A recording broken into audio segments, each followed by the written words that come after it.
Oh, ladies and gentlemen, Is my we are back microphone in the good? studio with the one and only. This woman right here, I lack words to express, but I just have conversation with her just like a few minutes and I'm blown away. Guys, help me welcome the one and only Brenda, the only Pan-Africanist that is scared of nobody. Put your hands together. Let's welcome Brenda.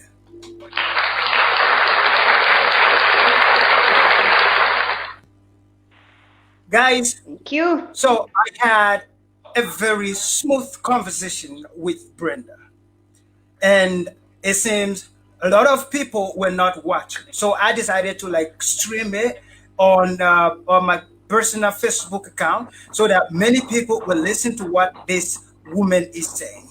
Um, she made mention of something, and when she said that, I said, guys, no, let me bring her to my platform that I know I have many people who will love to engage in whatsoever she's talking about.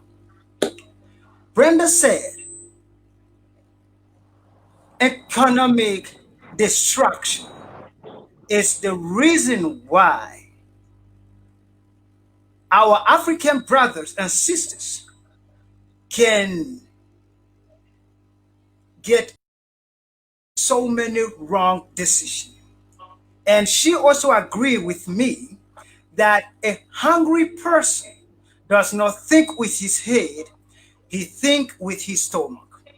So Brenda, for our new viewers, people who are just viewing you now, I just want you to tell them exactly what you told me. Please, but just before you say anything, can you introduce yourself? Please. All right.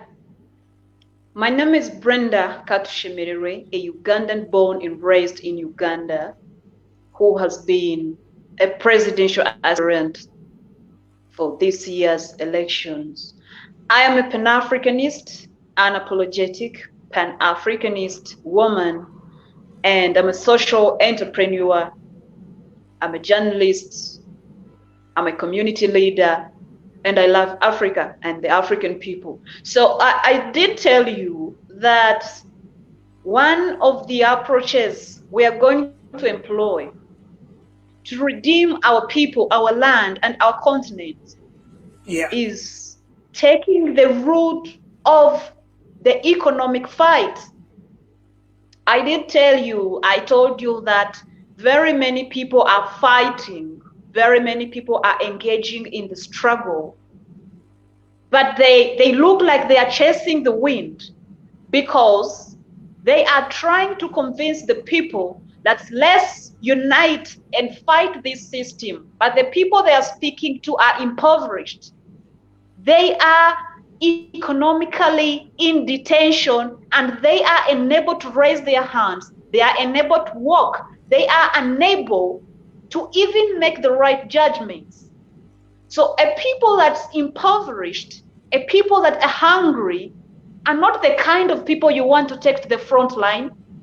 They don't know exactly what to do. They don't even make any sense of what you're telling them. So before you think about engaging them for the right causes and putting up the right fight, feed them, show them the way of how to uplift themselves and their communities economically. That's the fight we need as Africans. And that's what every leader should be thinking about. And this is the very reason why we are crying that we have corruption in Africa. Why are our people corrupt? Because they are hungry. They are taking any coins, they are taking any dollars they get from anyone, no matter what it costs, no matter how it is going to impact them, because they have got nothing else to do. They have no options. So what options are the leaders presenting to the people? And this is one of the reasons why I told you, while I was still in the race trying to traverse the villages in towns of Uganda asking for signatures to endorse my candidature, I discovered that I was fighting in the wrong ring. I was fighting in a field that has got rules and laws that were set by the enemy, and anyone who engages in such kind of battle is going to have to obey the rules. So if we do not have to obey the rules, we have got to stand up. We have got to think about reinventing the wheel. We have got to think about redesigning our politics, the African politics. We have got to find out why our people are the way they are. And while I was trying to find out, because I was being asked for 1,000 Ugandan shillings, 2,000 Ugandan shillings from the people, from the voters, from the electorate. And when you start seeing that, you know there's trouble, there's a problem. The people are not going to vote for you because you have great ideas. The people are voting for anyone that's putting money in their pockets. The people are voting for anyone that buys them a piece of soap. That's absurd, really absurd. And our people need to know that it's time we task the leaders. We task them. So show Brenda, them the ideas. Yes. Yes. So Brenda, listen. Every word you start since you started talking to me, each and every word that came out of your mouth and is still coming out of your mouth is like very powerful. You continually spoke about the wrong race. So do you think that many of the young people in Africa making a lot of noises, burning tires, protesting, doing whatsoever they're doing, do you think it's a wrong fight that we're fighting? We should instead concentrate on empowering ourselves economically before making this kind of noises. Is that what you're saying? The kind of fight that the young people are engaging in is a very wrong fight.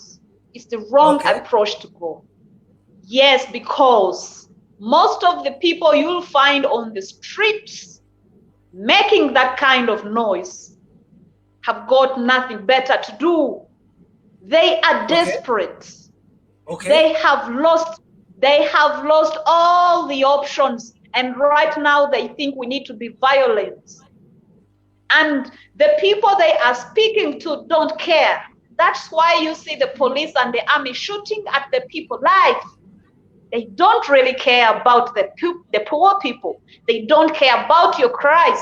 They really don't care about your pain because they are comfortable. They are comfortable in the zones where they are. So this kind of fight is not working. It actually has failed to work. If you notice what has happened in different parts of Africa where that kind of protests have been happening, you will see that still there is no fundamental change that has happened socially and economically. It is just raising the people's hopes and giving people a false image that there is some progress happening because we've been allowed to be on the streets to protest, or we have protested and changed leaders, so we think we are getting there. No way. We shall get there if our families, if our clans, if our tribes, if our communities, if our towns socially and economically change, if we get a sense of independence to start producing our own clothes, producing our food, producing our cars, producing everything we want to purchase, that is when we shall say we have gotten some change. You see, Brenda, what are the people looking for? Yeah.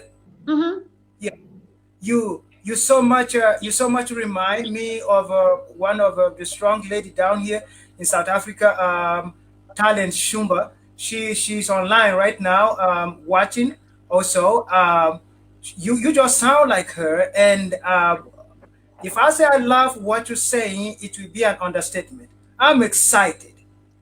I'm excited about what you're saying because at the end of the day, most of the times we see young people protesting on the street, doing whatsoever, and if we try to tell them that, listen, these guys, they are not scared of what you're doing. They're not scared of. In fact, The only thing that scares these people is when we are truly free. And the true freedom, there is nobody that is truly free without being economically free. If you are not economically free, you are not free, period. You understand? And one Thank thing, you. that you said, and I totally agree with you, is until we start producing the things we consume, nobody will respect us. You don't demand for Thank you. respect, earn respect. Thank you.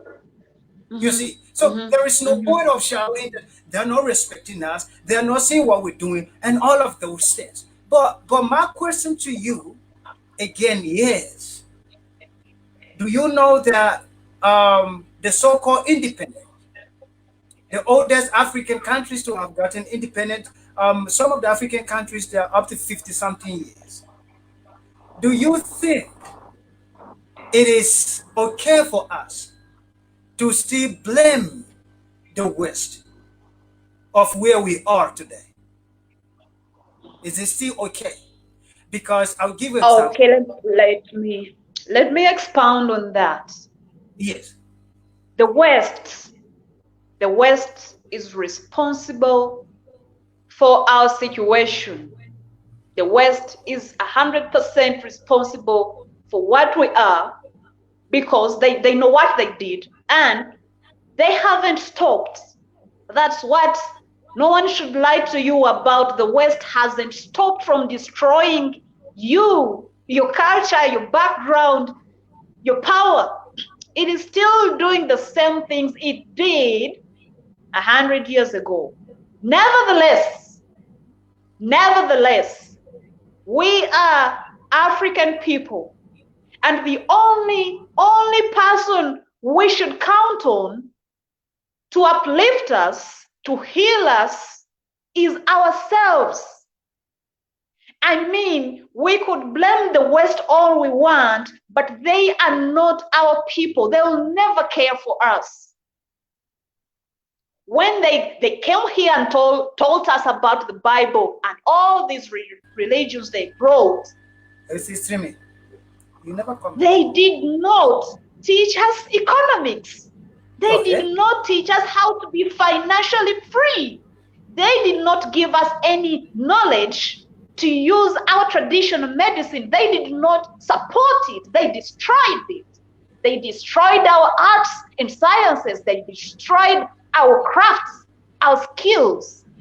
So if they really were people who were supposed to save us, they would not have done what they did. So who is our people to save us? It is ourselves. It is us. So I don't think it makes even any sense. It's pointless to even debate if we should blame the West or not. We only need to Yeah. speak the truth of what the West has done. The West has done this, and it is still doing the same. But it is our job. It is our job to fight back. It is So our job to defend ourselves. Mm-hmm. Brother, let me catch you before I forget. Right. Now, Mm-hmm. Mm-hmm. if I'm 50 something years old Mm-hmm. and I still have the audacity to blame my parent of being wherever Mm-hmm. I am in life, Mm-hmm. will you look at me as a responsible man? Because Mm-hmm. anything that happened to us as human beings, we cannot deny Mm-hmm. the fact that things happen to people. But how you Mm-hmm. end up in life, and I'm talking about like I'm bringing it down to an individualistic level now. How you end up in Mm-hmm. life as a person, sometimes it is not 100% depending on what happened to you, but it's depending on what to do to what happened to you. I don't know whether you understand the English. So I when we do. I started this, do. I told you that there are some African countries that have the so-called independence for over 50 something Mm-hmm. years now. Do you Mm-hmm. Mm-hmm. think it is still okay for me and you to sit here and debate and say, no, these people took this from us, these people did this to us, these people did this to us, and we ourselves, There is nothing that we can show that we have done since whatever they have done to us. What exactly can Ugandan show that? I am with you. I am with you. I understand what you're talking about. Yes. Perfectly. I understand it. But what I'm saying is we cannot be irresponsible and erase the history that is our very history, even the history of colonialism, the history of slavery, the history of everything we lost. Because as I said before, this kind of colonialism has not stopped. It hasn't stopped. These things that were done to us are still being done to us. So you cannot wake up and say, let's forget about that. Don't tell us about what happened because we don't really think we are responsible. Speaking about it all the time. Yes, we don't need to speak about it all the time, but it happened. It is our story. We depend on it to shape the future. But nevertheless, the most important thing to do in this time is to rise up and do the right thing and fight back and guard ourselves and try to rescue everything we lost. We cannot spend all our time talking about they did this to us and they did that to us. No, it's time right now to be a people who can be respected by doing for self, by working on our communities, by bringing solutions to ourselves. We are our people to care. And I'm also going to speak about the independence you're speaking about. There's no country that is independent on the African continent. I don't know any. Libya was trying to be independent, and you know what happened? You know exactly what happened?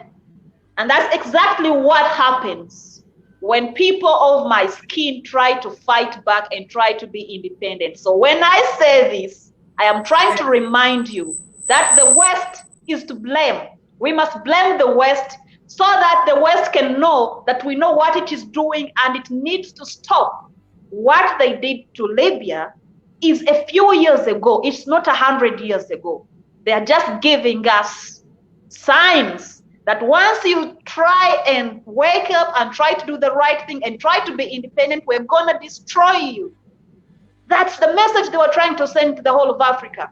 Meaning they are still the enemy. They're still the enemy that they have been for a very long time. So what do? We need to rise up and fight. We need to fight back economically. We need to have defense. We have very strong men. We have the strongest men on earth. We have the strongest men on earth. We need to be able to defend our continent in every way. Exactly. Thank you. But Brenda, listen to me. Now, my argument with you is very simple. You spoke about you stepping down from the race of the president because of the system. If we look at what is going on very well, some of the so-called the West or whatsoever, that system are already set, and guess who runs the system for them? Isn't it our leaders that manage the systems for them? So if we sit here and say, okay, cool, it needs to stop. It needs to stop. But we have our brothers managing the system. What are we saying? Because if we look, yes, you made mention of you made mention of Libya, right? You made mention of Libya. Libya that you are talking about. Who killed Mama Gaddafi? Me and you watch the TV when his people ran after him and stoned him like a common criminal, isn't it? Now, how come is it that it's so easy to use our people to fulfill their agenda?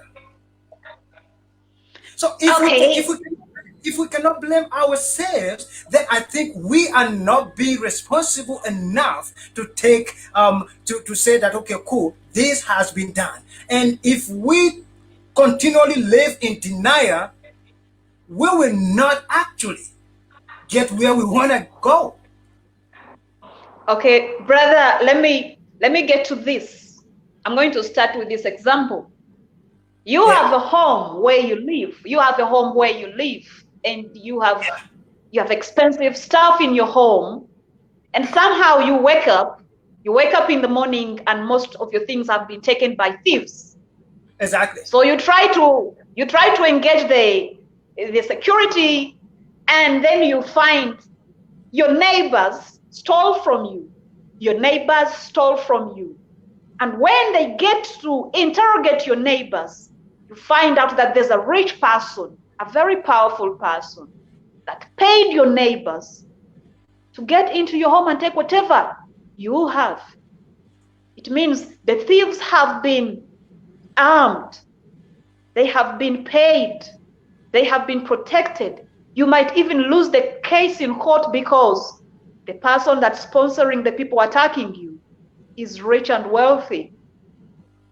So if we are to be rational and logical, would you start telling your children that please don't blame the other person that's empowering the people who are attacking me? Please don't blame the rich man who is paying the people to come and destroy me. Blame the people they have sent to me. How logical is that? I mean, you cannot do away with the fact that the two people are a team attacking you, your neighbors and the person who is empowering your neighbor to attack you. So I'm just giving you that example so that you understand where I'm coming from. But I'm going to agree with you on one thing. Our people allow every day to be used by the enemy to destroy us, to destroy houses. So we need to admit that that is a problem and that is a challenge on our side. So is why I said at the first interview we had, I told you that one of the approaches, actually I said the first approach for us to change the mindset of our people is to go back down to the communities and change their mindset by educating them with the knowledge that has our background, our culture, our struggles, our history as the center of what we want them to know. Our people are being used by the West. Why? They were raised by the West. They don't know better. They were taught European history. They have been taught that God is white, angels are white, everyone is white, everything that's good is white and everything that's bad is black. So when they are sent to destroy a black person, they have no remorse about it. So what I am saying is, before we can start blaming the children for not fighting to empower their families, let's ask ourselves, have we raised the children? If we are not schooling the children in an African-centered schooling system, these children don't belong to us. They belong to the master teacher. They belong to the person who crafted the schooling system, the current schooling system.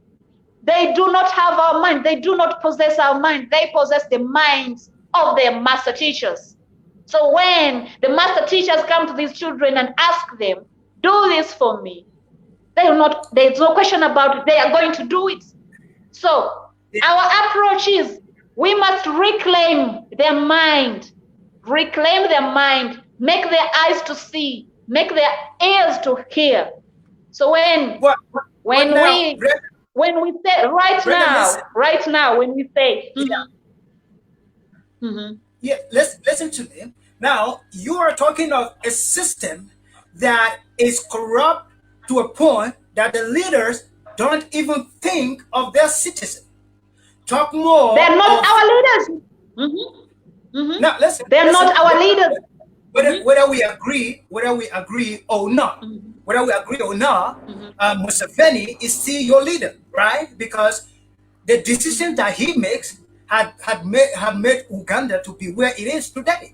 So, and that's why we said, when somebody said, I'm not interested in politics and whatsoever, I look at them and I say, what? Even if you're interested or not, it is affecting you on everyday basis. So what I'm telling you is this: whether you disagree right now that these people are not our leaders, they are still making decisions that are changing our lives each and every day. right? And these are people that some of them, they cannot even help themselves. They are helpless even to themselves. But remember, they're leading us.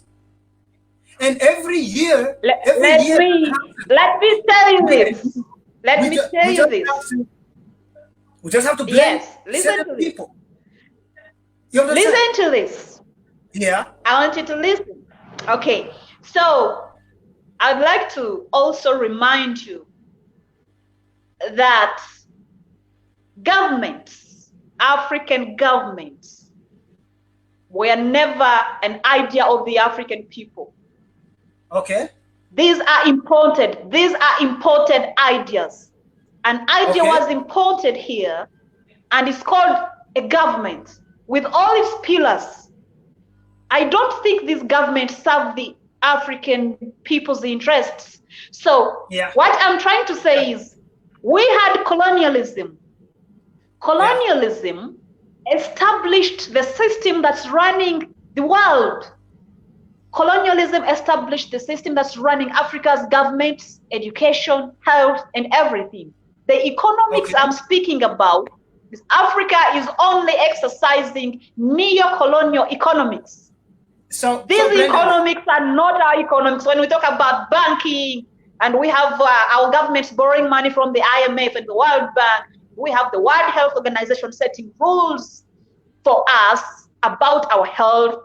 Every economic activity is a neo-economic activity, and this is what is killing Africa. So what happens is these people never surrendered Africa to us. They never gave us independence. They came here and did colonialism, and when they left, they gave us a false image of independence. But then they said, we are giving you independence, but you must have a government. We are giving you independence, but you must have a president. We are giving you independence, but you must sign to all these treaties and agreements, because that way you're still subscribing to colonialism. So the leaders of Africa who have a black skin like mine, and the reason why I'm saying they are not our leaders, were the people that were put here to run a colony. So what they are exactly doing right now, they are running a colony. They are not leading Africa. They're not leading the African people. They are simply running a colony in ways that give you a deception that these are our leaders and this is our government and this is our country. Did we even have anything called a country?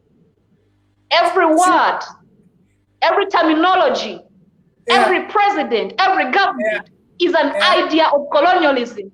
And what these leaders are doing is simply running the colony.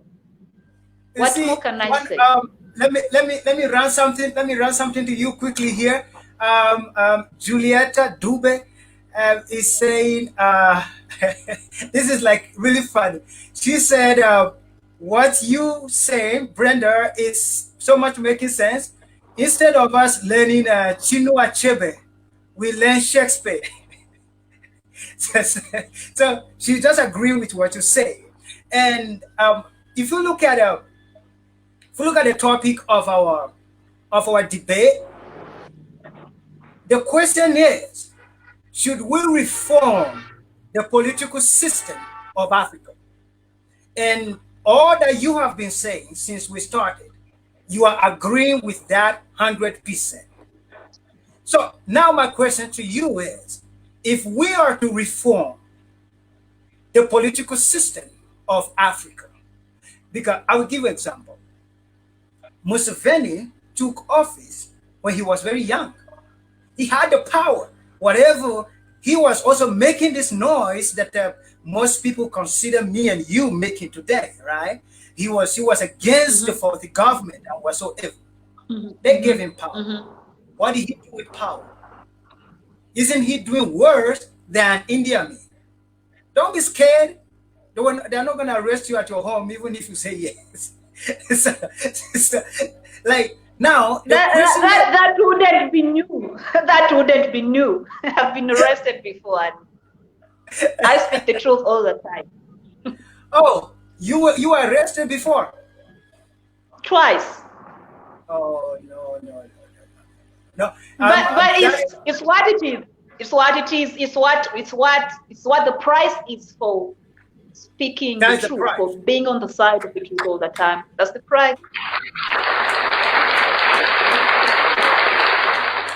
That is the price. And you see, some people want power, but they don't want to sacrifice anything. They want to be heroes, but they don't want to save anybody. So you have young people. I was giving you an example of what happened in Nigeria. The SARS, cancer. Young people came on the street. Hey, hey, hey, hey. Then all of a sudden, everything finished. I asked my friend, what happened? He said, they paid some of the guys on top and everything finished. And there you are going to prison over and over. I'm sitting in South Africa right now, and there is no country on African continent that motivate me like these people. You know why? The reason being that if you read the history of these people, these are people that said in 1976, they stood up to the bad government. They were not scared. They went ahead, toe to toe. These are people that were willing to sacrifice their life for the betterment of this generation. Yeah. Most of South Africans, they don't know how glorious their country is right now until they step into other African countries. But how does that happen? Because somebody sacrificed for them. Let me not divert from the question I was trying to ask you. Let me ask you this question. I'm enjoying this conversation with you, 100%. Now, the question that I want to ask you is the reformation that we are yearning for, that me and you are so much yearning for.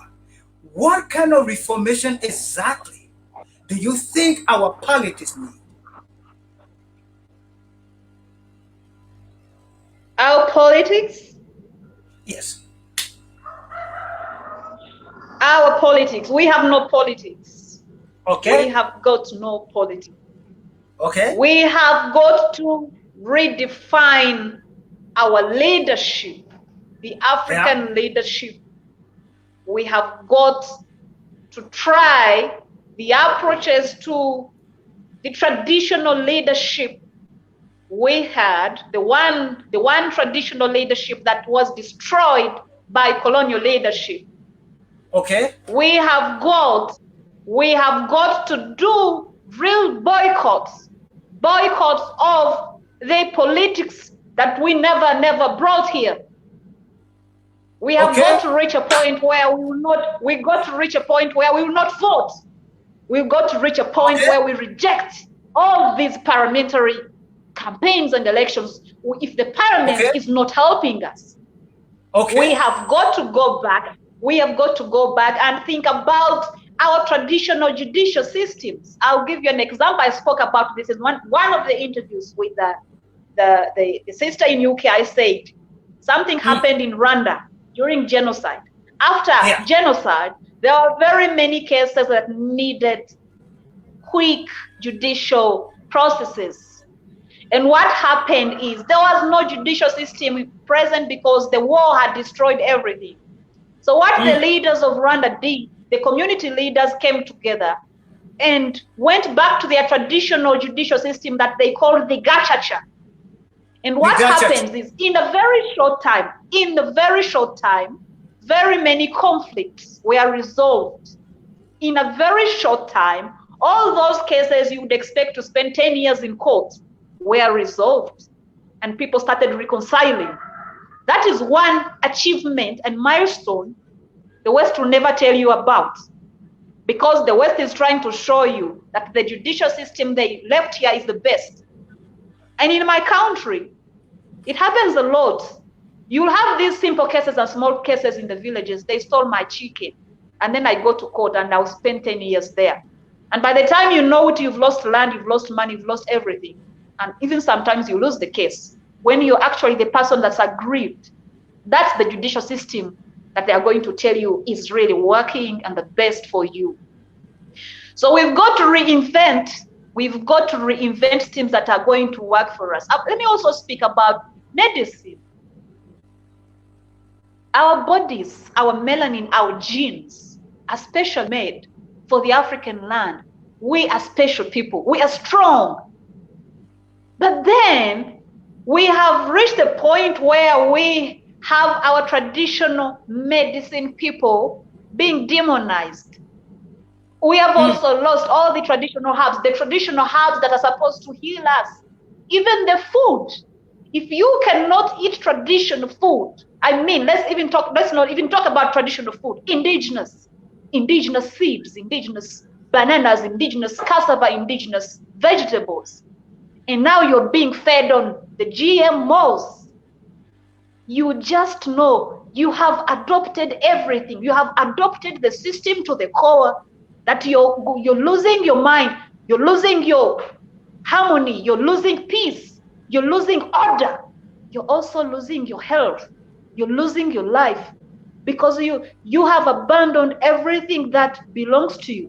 And this is what it is. The respect we give to Japan, the respect we give to China, the respect we give to India, and the respect we give to all other nations is because all times they stand for what they are. They stand for their culture, they stand for their values, they stand for their way of dressing, they stand for their food. It is only the African people that are always willing to give away everything they ever had and adopt. That's why we have girls bleaching their skin. That's why we have women thinking they cannot survive without makeup. That's why we have women wearing weave all the time. Do you know exactly how much money the women spend on weaves? Do you know just how much? Do you know how much money we would have if the women were not buying those weaves?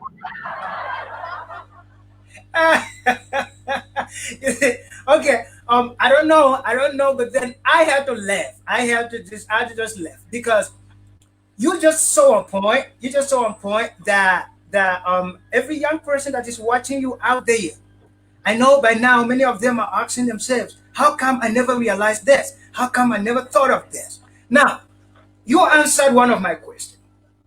I asked you whether we should reform the politics, and you answered it very clear. It is not our politics even in the first place. So why are we even reforming it?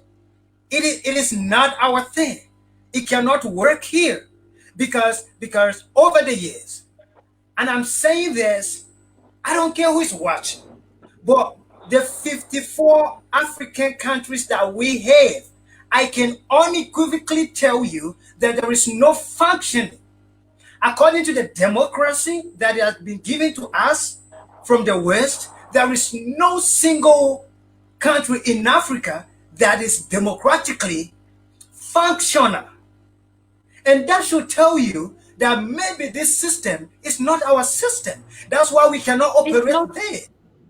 It's not. You understand? It's not. It has not worked. It has been tested. It has been tested and has failed the test. It cannot work anymore. There is no time. We can say, we can give any benefits of doubt. It's not going to work. Never. Exactly. Never. So the thing is, how are we going to crack the system? Because remember, this is a system that has been benefiting microscopic few people. And somebody said something on my show the other day, and I wanted to hear that. He said, King Fazen, do you even think these people that you guys are always blaming as our leaders, don't you know that they're actually managing our countries for certain people? They're just managers. And the manager has nothing to say if the owner of the company say do A, do B. So if a leader, if the president of Kenya decides to obey his masters, then to us he's a bad leader, right? But you and I, when we started this conversation, we said a poor person can be controlled on any level. If somebody is poor, you can control them on any level. And the poverty we're talking about goes beyond the material poverty. Psychologically, we are poor. That's why we can sit in the presence of everything, see somebody will come to tell us that we have nothing, and we still believe them. So my question to you is, how is it going to be possible that we will convince these young people to believe that you guys have been deceived? Do you know the hardest thing to do is to change the mind of a person that is already brainwashed? That's the hardest thing to do. So, for the many people who are watching you, and you can see that a lot of people are following our conversation, a lot of comments, a lot of likes, and whatsoever. Guys, keep following. Let us know where you are watching us from, and all of those stuff.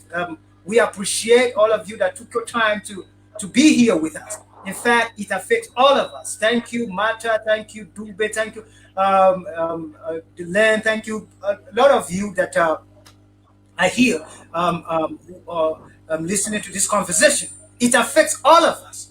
So, Brenda, what I'm asking you is this: do you have a way? Do you perhaps do you have anything in store that you think if we put this system in order, everything's gonna be fine? Even though we cannot say everything, but everything will start to get back to normal again. The way we used to be queens and kings is gonna be like that. What exactly do you think that we are going to present to these people and tell them that, listen, this is not our system. It has been proven, tested for 50 something years in some countries of Africa, right? It has never worked. So if it has never worked for 50 something years, how come is it that we are still believing that it is going to work someday? So your question is simply asking me to tell the people how we are going to achieve re-Africanizing ourselves, our system, our children, and changing the mindset. Yes. To suit our interests, of course. So I'm going to tell you that I wasn't taught these things I'm speaking about. I learned them nowhere in any school. I've never been taught in schools. It means a few years ago, I was like, just like any people, those we are worried that are never going to change, like their mind is long gone and we cannot change them. I was once like that one. I was once like those people. But somehow, when I finished school, I started questioning most of these things. And I found that I wanted to relate the education I was getting and what was actually the reality of the life outside school. And I tried to relate these things and it wasn't making any sense. So I started doing my research. I started reading. I started paying attention. And this is how I come to learn most of these things and pay attention to the system and what they do. Who is the boss?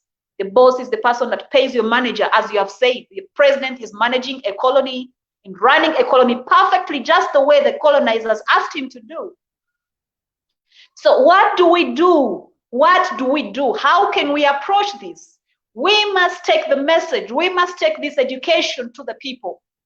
We cannot start blaming the people for not being educated our way because we haven't tried to teach them.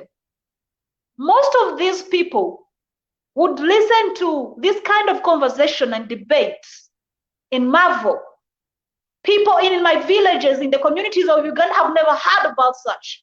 Every time they turn on the radio is advertising products from outside. It's telling them about politics. It's telling them about IMF and the World Bank. They have not gotten any chance to get exposed to the knowledge that we think matters to us, to this truth.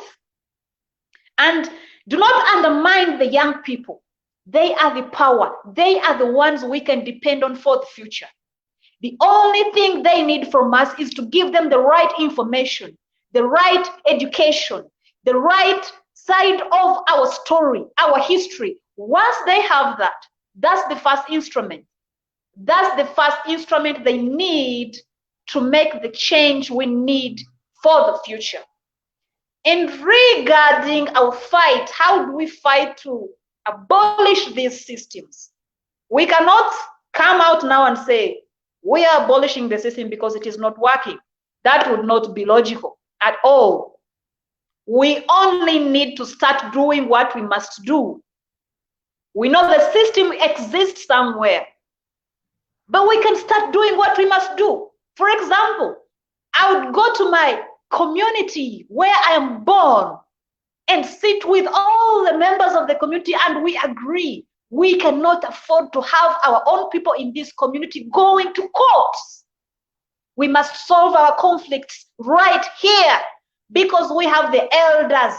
We have people who can really reconcile others. We can talk things over. We do not have time to go to court and pay money to the system.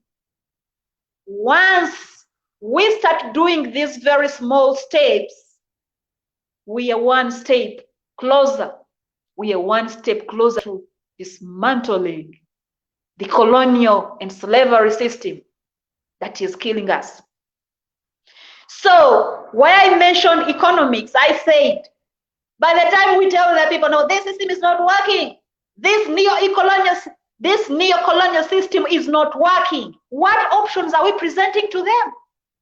So I said, we must engage in the economic fight. Go back to these communities. Think about what they are producing. Look far and wide where we can get market for what they're producing. Empower them, give them skills to produce their own clothes.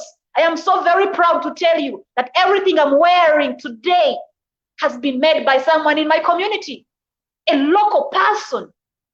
Yes. So once we start doing this, we are empowering people to embrace the message of let's dismantle the colonial, neo-colonial economic system because we have established our own. We will not tell them to dismantle when we've given them no options. So this is my approach. It's not just my approach in words. I am already doing this. And I would like to see as very many Africans engage in these noble approaches to our freedom. Because there is no way we shall not get there. We shall really get there one step at a time. That is awesome. Ladies and gentlemen, I still remain your brother in the struggle, King Fazan Ajo, and I'm still here with the one and only, the real Pan-Africanist, the ex-presidential candidate of Uganda, Brenda. Guys, it has been an awesome conversation I'm having with this lady. Let us put our hands together wherever you are, even though nobody is saying what they're doing. But this lady right here deserves a hand. Man, let us. Yes, Brenda. Now, for those of you that is joining us, you have it. That is Brenda right there. And we are having a conversation of our life. Now, Brenda just said, the clothes that she's putting on her body, from head to toe, she actually bought them from a local produce, right? But the question is, how many of you guys watching us right now can make boast of that? I wish I could say the same thing. Don't know who did this. I bought it in the shop. But how many times do we take pride in things that are not ours? We do them with pride, man. I'm wearing Gucci. It's pride. I'm driving Mercedes Benz. It's pride. But one thing that gives me joy is we are our ancestors' widest dream. We are different breed of people. And I believe in the young people of Africa so much. And the only thing that is lacking is the education. Had it been many young Africans know what we know or what we are telling you right now, there would have been a change already. And hence, Brenda is saying the only change that is a true change is the change that me and you decide to create. When we decide to have this kind of conversation often, when we decide to be more open about what is disturbing us, then I'm telling you the message will get out there someday and somehow.